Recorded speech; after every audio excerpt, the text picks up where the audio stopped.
Salut! Aujourd'hui, ce matin, j'ai animé une formation qui parlait de l'éthique et de la déontologie pour les mentors de la cellule où je suis membre. Nous avons parlé on va dire, des responsabilités, des obligations, des différentes règles qui régissent un peu notre cadre de conduite, mentor, mentoré, et pour mener, en fait, pour nous aider à mener à bien notre mission de mentor. Sur certains sujets que nous avons abordés, il y avait eu une convergence on va dire, d'idées. Sur d'autres points, il y a eu certaines divergences. Mais, euh, mais ces divergences-là, pour moi, sont principalement basées sur des interprétations. Et c'est sur ce point-là que j'aimerais bien en fait vous parler aujourd'hui, parce que je trouve que ces interprétations sont une sorte d'analyse d'un sujet ou d'une situation basée sur des données ou des informations, on va dire, recueillies d'une expérience, d'un vécu, d'un environnement, d'une culture, peu importe les variables autour, dans un contexte passé ou actuel.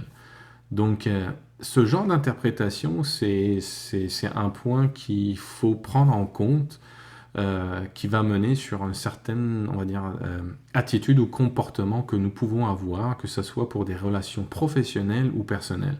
Vous allez vous rendre compte que tout ce qu'on fait autour de nous, c'est vraiment des interprétations liées on va dire, vraiment à, à nos expériences ou aux différentes situations que nous avons vécues. Euh, je vais vous donner un exemple qui peut être parlant pour certains. Disons que vous avez, on va dire, il y a un couple qui veut, on va dire, fonder une famille. Il veut fonder une famille et que pour l'un, fonder une famille, c'est se marier et pour l'autre, fonder une famille, c'est se marier et avoir des enfants. Donc imaginez à ce moment-là que s'il n'y a pas eu une discussion de ce que c'est la définition d'une famille et qu'on part sur des interprétations, donc il y a un mariage, la première étape est faite parce qu'il y a une synchronisation on va dire, de la définition de ce que c'est une famille, mais quand on arrive on va dire, le fait d'avoir des enfants, ben c'est là où on se rend compte que l'interprétation était différente. Donc peu importe pourquoi on interprète de cette façon par rapport à l'expérience vécue, culture et tout ce que je disais tout à l'heure, c'est un point qu'il faut, on va dire, prendre en compte, d'en parler pour s'assurer est-ce que nous sommes sur la même longueur d'onde ou pas.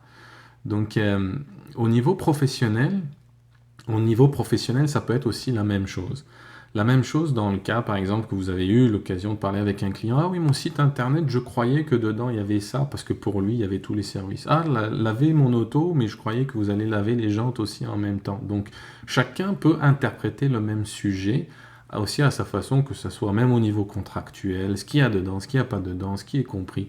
Donc, c'est un élément d'interprétation continue des sujets, des situations en fonction des éléments que nous avons en main. Donc gardez ça en tête parce que quand j'entends aujourd'hui parler de certains sujets sur l'immigration, aller chercher la main-d'œuvre à l'international, donc ça va pousser à encore plus, on va dire, je ne veux pas dire cette problématique-là, mais ce sont être confronté à ce genre de sujet de plus en plus quand on va être confronté à des cultures aussi différentes.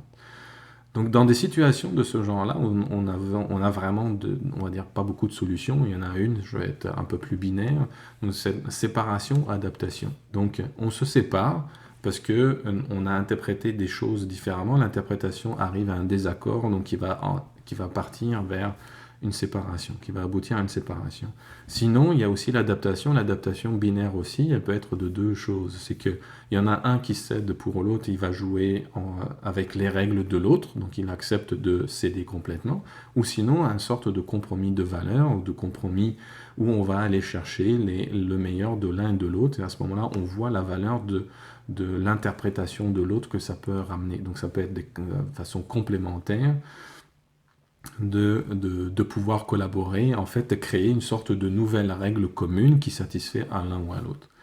Donc aujourd'hui, c'est ce point-là en particulier que je voulais vous en parler. C'est pas cette sorte mon petit coup de gueule du vendredi, mais en même temps une sorte de réflexion ou de sorte de conseil que je voulais aussi partager avec vous, personnellement issus en fait on va dire de différentes cultures, ayant eu l'occasion de travailler avec des humains de différentes cultures sur différents, on va dire principalement 3 continents différents.